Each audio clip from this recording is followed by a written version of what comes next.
अब हम हेलो अब हम डिस्कस करते हैं बिग डाटा प्लेटफॉर्म्स के बारे में। हमारे पास में क्वेश्चन आया हुआ है लास्ट ईयर 15 मार्क्स का कि what is big data platform और and describe its feature. 15 marks का क्वेश्चन आया हुआ है ये। अब हम इसको देखते हैं। सबसे पहले हमारे पास में बिग डाटा प्लेटफॉर्म होता क्या है। बिग डाटा प्लेटफॉर्म हमने पहले भी डेफिनेशन करी थी कि एक एनवायरनमेंट होता है which is consist of the tools technology frameworks to process the stored data, and so that we can analyze it and help in the decision making. Then introduction देखते हैं सबसे पहले एक बार इसका कि एक बिग डाटा प्लेटफॉर्म में कंप्लीट एनवायरनमेंट और फ्रेमवर्क होता है जो कि यूज़ करते हैं स्टोर्ड बिग डाटा के लिए, प्रोसेस करने के लिए लार्ज डाटा को, मैनेज करने के लिए डिस्ट्रीब्यूटेड सिस्टम्स के ऊपर, परफॉर्म करने के लिए एनालिटिक ऑपरेशन और सपोर्ट करने के लिए स्केलेबल कंप्यूटिंग। ये सारे के सारे इसके फीचर्स बन जाएंगे इन फ्यूचर जाके। Then we have big data platform combine करता है स्टोरेज सिस्टम को, प्रोसेसिंग फ्रेमवर्क को, एनालिटिक टूल्स और रिसोर्स मैनेजमेंट को to handle massive data efficiently. यहाँ से सिर्फ हम इतना याद करेंगे जो बिग डाटा प्लेटफॉर्म क्या होता है। एक एनवायरनमेंट और फ्रेमवर्क होता है जो कि यूज़ करते हैं हम लोग डाटा को स्टोर करने के लिए, प्रोसेस करने के लिए, मैनेज करने के लिए, किसको, डिस्ट्रीब्यूटेड सिस्टम को, परफॉर्म करने के लिए एनालिटिक्स को, support scalable computing. Then we have इसकी जो डेफिनेशन है ये क्या है कि इंटीग्रेटेड सेट ऑफ टेक्नोलॉजीज है and tools designed for storing, processing, managing, analysing extremely large and complex data set. ठीक है, storing the data, processing the data, managing the distributed, जो अभी हमने ऊपर करा distributed system, analysing extremely large data and complex data set. Now we have why data platform are needed. हमें जरूरत क्यों पड़ी इनकी? कि traditional system can not efficiently handle massive data volume और हाई स्पीड डाटा जनरेशन को नहीं वो हैंडल कर सकते थे। अनस्ट्रक्चर्ड डाटा, डिस्ट्रीब्यूटेड प्रोसेसिंग, ये इन सब चीज़ों को हमारा जो ट्रेडिशनल सिस्टम है वो हैंडल नहीं कर सकता था। तो इसलिए हमारे पास में आए हैं बिग डाटा प्लेटफॉर्म जो हमारी इन प्रॉब्लम्स को सॉल्व करते हैं by distributed computing, parallel processing और स्केलेबल आर्किटेक्चर प्रोवाइड करते हैं। अब तक हमने क्या करा कि हमारे पास में क्या था, ये सिस्टम एनवायरनमेंट है ये जो कि फ्रेमवर्क और फाइल्स होती हैं जिसके अंदर। अब हमारे पास में वाई बिग प्लेटफॉर्म, अब हमारे पास ये बिग डाटा प्लेटफॉर्म की डेफिनेशन है क्या है कि integrated set of technology tools design for storing, processing, managing, analysing extremely large और कॉम्प्लेक्स डाटा सेट। हमें इसकी जरूरत क्यों पड़ी? क्योंकि जो हमारे पास में ट्रेडिशनल डाटा है हम वो सिस्टम से वो मैसिव डाटा को, हाई स्पीड डाटा को, अनस्ट्रक्चर्ड डाटा को, डिस्ट्रीब्यूटेड प्रोसेसिंग को हैंडल नहीं कर सकते थे। फिर हमारे पास में बिग डाटा प्लेटफॉर्म्स, उन्होंने distributed computing, parallel processing, scalable architecture को प्रोवाइड करके ये प्रॉब्लम सॉल्व कर दी। अब मेन फंक्शन क्या है हमारे पास में डाटा प्लेटफॉर्म्स के? सबसे ज़्यादा मेन फंक्शन ये डाटा को स्टोर करते हैं, डाटा को प्रोसेस कराते हैं, एनालिटिक्स करते हैं, डाटा इंटीग्रेशन करते हैं, स्केलेबिलिटी देते हैं और फॉल्ट टॉलरेंस होती है। ये हम सारे इसके मेन फीचर्स हैं, यही बात हर जगह घुमा रखी हैं। Then we have fault tolerance है, इसका मतलब prevent data loss, handle good, यही तीन के सारे पॉइंट्स हमने किसमें करे थे, डाटा रिपोजिटरी के फंक्शंस भी यही थे। अब इसके बाद में करेक्टरिस्टिक्स क्या है इसकी? स्केलेबिलिटी है। स्केलेबिलिटी का मतलब क्या होता है?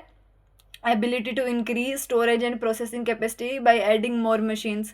इसके वर्टिकल स्केलिंग, हॉरिजॉन्टल स्केलिंग, दो टाइप होते हैं। वर्टिकल स्केलिंग तो क्या होती है कि हम एक ही जो मशीन है ना, एग्जिस्टिंग मशीन, एक जो एग्जिस्ट मशीन है उसी की पावर को इंक्रीज करते हैं। और हॉरिजॉन्टल स्केलिंग क्या होती है? जब हमारे पास में हम मल्टीपल नोड्स को, मशीन्स को हॉरिजॉन्टली ऐड कर सकते हैं। इम्पोर्टेंस क्या होती है कि big data continuously grow on platform must scale easily. ठीक है, example Hadoop cluster can expand by adding new data nodes. ठीक है, हडूप क्लस्टर वो है जो हम उसमें एक्स्ट्रा नोड्स को ऐड करके डाटा नोड्स को उसको स्केलेबल कर सकते हैं। डिस्ट्रीब्यूटेड कंप्यूटिंग को प्रोवाइड करते हैं ये। Data processing are distributed across multiple machine. ठीक है, इससे हमारे पास में क्या होता है, फास्टर प्रोसेसिंग हो जाती है, पैरेलल एग्जीक्यूशन होता है, बेटर परफॉर्मेंस होती है। एग्जांपल क्या है, Hadoop stores block across many nodes, diagram huge data set distributed across many machines. यहाँ पे हम मशीन्स ड्रॉ कर देंगे, लाइक यहाँ पे ह्यूज डाटा सेट बना के यहाँ पे हम एक मशीन बना देंगे, लैप कंप्यूटर सा, यहाँ पे एक अगर अलग से मशीन कंप्यूटर सा बना देंगे। फॉल्ट टॉलरेंस होती है कि जो सिस्टम है वो कंटिन्यू करता है काम, अगर एक नोड फेल हो जाती है तो कैसे होता है, रेप्लिकेशन से, और बैकअप मशीन होती है हमारे पास में। जनरली HDFS एग्जांपल लेते हैं कि उसके पास में 3 रेप्लिकेशन फैक्टर होता है जो कि मल्टीपल कॉपीज को क्रिएट करता है। इसके बाद में हमारे पास में 4th पॉइंट है कि हाई अवेलेबिलिटी, मतलब system remain accessible continuously with minimal down time. Importance क्या है कि क्रिटिकल एप्लीकेशन रिक्वायर करती हैं इंटरप्रेटेड सर्विसेज को, कॉन्टीन्यूस सर्विसेज को, cloud big data system provide 24/7 availability. Okay, फिर इसके बाद में हमारे पास में आता है पैरेलल प्रोसेसिंग। पैरेलल प्रोसेसिंग क्या होती है कि जब हमारे पास में मल्टीपल जो टास्क हैं वो प्रोसेस हो रहे होते हैं साइमल्टेनियसली, फास्टर एग्जीक्यूशन हो जाता है, इसकी वजह से रिड्यूस कर देते हैं हम एग्जीक्यूशन टाइम को। इसके बाद में हमारे पास में क्या है कि इसका एग्जांपल मैप रिड्यूस प्रोसेस करता है डिफरेंट डाटा चंक्स को पैरेलली। फ्लेक्सिबिलिटी यानी कि ability to handle multiple types of data. इसका जो ये इसके जो टाइप्स हैं इधर हम लिख देंगे, सपोर्टेड टाइप्स क्या क्या हैं, structure, semi structure, unstructured. Semi structure में टेबल, सेमी स्ट्रक्चर में JSON और XML, और अनस्ट्रक्चर में इमेजेस एंड वीडियोस। इसका एग्जांपल ले लेंगे, जो डाटा लेक है वो सारे के सारे डाटा टाइप्स को, फॉर्मेट्स को स्टोर करता है। इसके बाद में इसका 7th पॉइंट है कि डाटा इंटीग्रेशन, कंबाइन करता है डाटा को फ्रॉम मल्टीपल सोर्सेज। सोर्स क्या क्या होती है, database, sensor, website, social media, cloud system, इन सबसे जो डाटा आता है इसको स्टोर करता है। इसका एग्जांपल ETL पाइपलाइन है ना, वो इंटीग्रेट कराती है डाटा को इनटू हडूप। इसके बाद रियल टाइम प्रोसेसिंग होती है, जो हमारे BDA के जो ये होते हैं टूल्स, प्लेटफॉर्म्स, वहाँ पे क्या होता है, processing data immediately after generation. ठीक है, प्रोसेसिंग करते हैं डाटा का जैसे ही वो मतलब जनरेट होती है, रियल टाइम चलता रहता है। स्टॉक मार्केट में, फ्रॉड डिटेक्शन में, IoT मॉनिटरिंग में यहाँ पे यूज़ होता है। इसके लिए टूल कौन से होते हैं, स्पार्क स्ट्रीमिंग, स्पार्क होता है, काफका होता है, स्टॉर्म होता है। ये 3 हमारे जो टूल्स हैं बिग डाटा के, वो रियल टाइम प्रोसेसिंग को एनेबल कराते हैं। Then we have batch processing. Batch processing होती है कि प्रोसेस करते हैं लार्ज डाटा को ग्रुप्स और बैचेस में। इसका मतलब डेली ट्रांजेक्शन रिपोर्ट्स होती हैं वो। इसका एग्जांपल हो सकता है टूल हडूप, मैप रेड्यूस और हाइव। हाइव के अंदर हमारे पास में बैच प्रोसेसिंग होती है। हम हाइव को हम इन फ्यूचर 4th यूनिट में पढ़ेंगे। Data security. डाटा सिक्योरिटी क्या होती है, को प्रोवाइड करता है हमारे पास में BDA, प्रोटेक्ट करते हैं डाटा को from unauthorised access. Security method encryption, authentication, authorisation का यूज़ करते हैं। इंपॉर्टेंस क्या है कि सेंसिटिव डाटा को हमें रिक्वायर करती है प्रोटेक्शन। कॉस्ट एफिशिएंसी होती है कि बिग डाटा प्लेटफॉर्म्स क्या करते हैं, यूज़ करते हैं low cost commodity hardware, like कि उसके अंदर हॉरिजॉन्टल स्केलिंग होती है, और हॉरिजॉन्टल स्केलिंग के अंदर हम यहाँ पे लो कॉस्ट कमोडिटी हार्डवेयर को यूज़ करते हैं। हडूप क्लस्टर है ना, वो यूज़ करते हैं ordinary server instead of expensive और सुपर कंप्यूटर्स। इलास्टिसिटी। इलास्टिसिटी का मतलब क्या है, एबिलिटी टू ऑटोमेटिकली इंक्रीज और decrease resource based on the workload. Cloud system है, डायनामिकली एलोकेट करते रहते हैं रिसोर्सेज को। अब हमारे पास में क्या है, बिग डाटा के टाइप्स हैं। अब तक हमने इसके फंक्शंस क्या क्या देखे, इलास्टिसिटी, कॉस्ट एफिशिएंसी, डाटा की security, data batch processing, real time processing, फिर और हमारे पास में क्या था, डाटा का integration, flexibility, parallel processing, high availability, fault tolerance and distributed computing, scalability. ये थोड़े मेन हैं, ये याद कर लेना। इसके अंदर data integration, analytics, data processing, storage, parallel processing, batch processing, real time processing, यह फ्लेक्सिबिलिटी, हमारे पास में मल्टीपल टाइप्स हैं, सॉरी फीचर्स हैं। देन वी हैव इसके जो टाइप्स हैं बिग डाटा प्लेटफॉर्म के, हमारे पास में 5 हैं। Big distributed storage platforms, HDFS हो गया, processing platforms, streaming platform, cloud platform, NoSQL cloud के AWS Azure, NoSQL के MongoDB, कैसेंड्रा, और स्ट्रीमिंग प्लेटफॉर्म काफका और स्टॉर्म, हडूप, स्पार्क प्रोसेसिंग के हैं। डिस्ट्रीब्यूटेड स्टोरेज सिस्टम हमारे पास में HDFS है। अब हम यहाँ पे देखेंगे कि जो हमारे ये बिग डाटा के प्लेटफॉर्म्स हैं कौन से टूल्स जो भी होते हैं ये हमारे पास में वो कौन से हैं। इनकी एक बार से पहले हम यहाँ पे मूव करने से पहले एक बार हम इसकी टेबल देखते हैं, डायग्राम देखते हैं। सब हडूप टूल प्लेटफॉर्म हडूप है हमारे पास में। हडूप क्या करता है, डिस्ट्रीब्यूटेड स्टोरेज और प्रोसेसिंग प्रोवाइड करता है। मैप रेड्यूस है, मैप रेड्यूस क्या करता है, पैरेलल डाटा की प्रोसेसिंग। स्पार्क के अंदर हमारे पास में इन मेमोरी प्रोसेसिंग होती है, जिसकी वजह से ये फास्ट होता है। और जो हमारे पास में हडूप होता है, HDFS होता है, उसके अंदर हमारे पास में डिस्क मेमोरी, डिस्क में प्रोसेसिंग होती है, डिस्क मेमोरी में। तो लेकिन स्पार्क में इन मेमोरी होती है, तो इसलिए ज़्यादा फास्ट होता है। हाइव के अंदर SQL की जो लाइक क्वेरिंग होती है हाइव के अंदर, और ये बैच प्रोसेसिंग करता है। पिग क्या होता है, डाटा फ्लो स्क्रिप्टिंग होती है, इसमें ज़्यादा डाटा को फ्लो बता रहे होते हैं। ये है हमारे पास में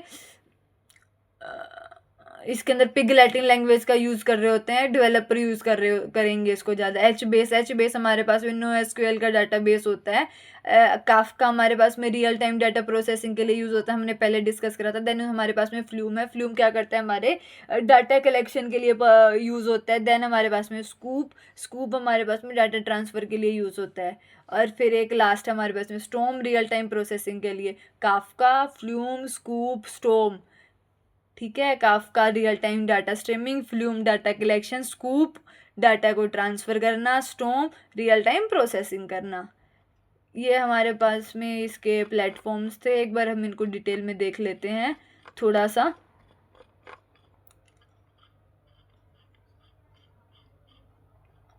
हडूप क्या होता है, इसके फीचर्स हैं कि डिस्ट्रीब्यूटेड स्टोरेज होती है, मैप रेड्यूस प्रोसेसिंग होती है, स्केलेबिलिटी होती है, फॉल्ट टॉलरेंस होती है हमारे पास में हडूप के अंदर, ठीक है। देन हमारे पास में अपाचे स्पार्क, एक सेकेंड, अपाचे स्पार्क क्या करता है, हमारे पास में इन मेमोरी प्रोसेसिंग होती है, मैंने बताया हाई स्पीड होती है, मशीन लर्निंग सपोर्ट कर ML को सपोर्ट करता है। ये काफका हमने क्या करा था, रियल टाइम प्रोसेस स्ट्रीमिंग होती है, इसका हाई थ्रूपुट होता है। AWS बिग डाटा प्लेटफॉर्म क्या करते हैं, क्लाउड की स्टेबिलिटी होती है, मैनेज करते हैं सर्विसेज को, और हम कह सकते हैं कि सिक्योरिटी बेस्ड होते हैं ये। मोंगोडीबी क्या करता है हमारे पास में, MongoDB feature NoSQL storage provide करता है, फ्लेक्सिबल स्कीमा होता है इसका। बिग डाटा प्लेटफॉर्म का आर्किटेक्चर क्या होता है, सबसे पहले डाटा सोर्सेज होते हैं, उसके बाद में इंजेक्शन, डाटा का इंजेक्शन करते हैं हम लोग, प्रिपेयर करते हैं उसको, गैदर करते हैं, फिर स्टोरेज लेयर होती है, स्टोर करते हैं, फिर उसके बाद में प्रोसेसिंग लेयर होती है, फिर एनालिटिकल लेयर होती है, फिर विजुअलाइजेशन होता है। मतलब जो हमारी डाटा इंजेक्शन लेयर है वो क्या करती होती है, वो कलेक्ट करती है डाटा को from sources such as database, APIs, IoTs से, सोशल मीडिया से, स्टोरेज। फिर उसके बाद में हमारे पास में है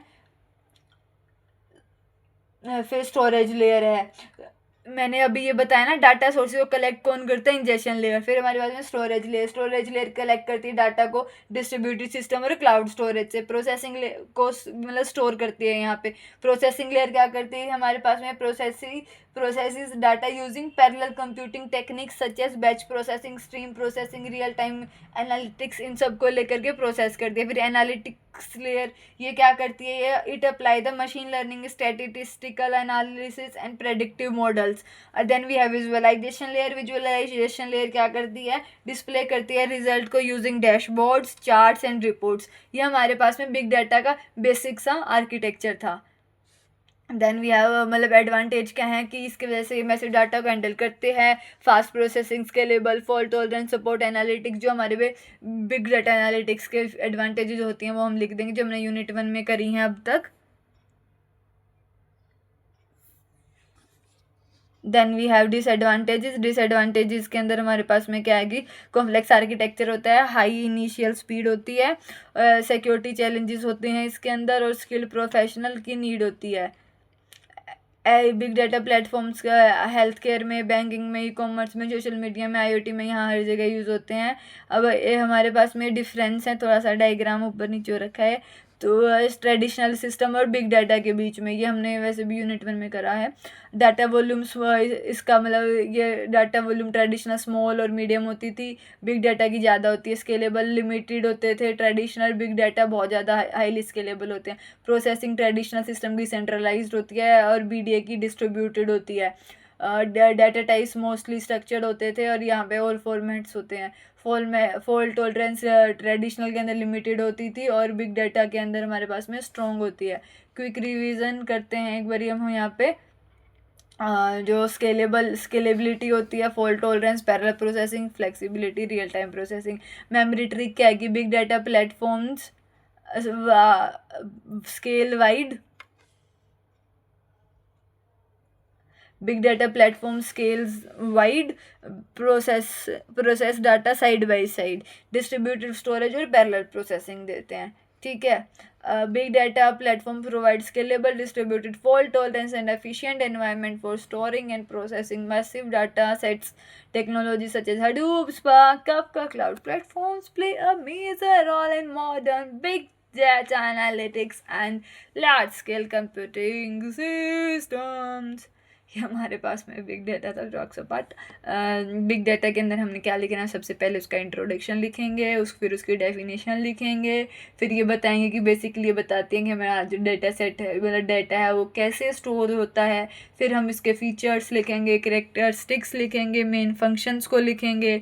मेन फंक्शंस लिखने के बाद में हमारे पास में हम जो इसके प्लेटफॉर्म्स पे अपाचे, स्पार्क वगैरह का जो हमने डायग्राम देखा था, ये वाला डायग्राम बना देंगे। Basically storm, scoop, flume, HBase, pig, hive, spark, Hadoop, map reduce, इनके बारे में एक दो लाइन लिख देंगे और फिर एडवांटेज डिसएडवांटेज बता देंगे। ट्रेडिशनल जो भी प्लेटफॉर्म्स हैं उनसे इनका डिफरेंस बता देंगे। That's all for the video. हाँ, थोड़ी सी वीडियो लेंथी हो गई है, पर 2x पे देखोगे तो बहुत सही हो जाएगी। Thank you.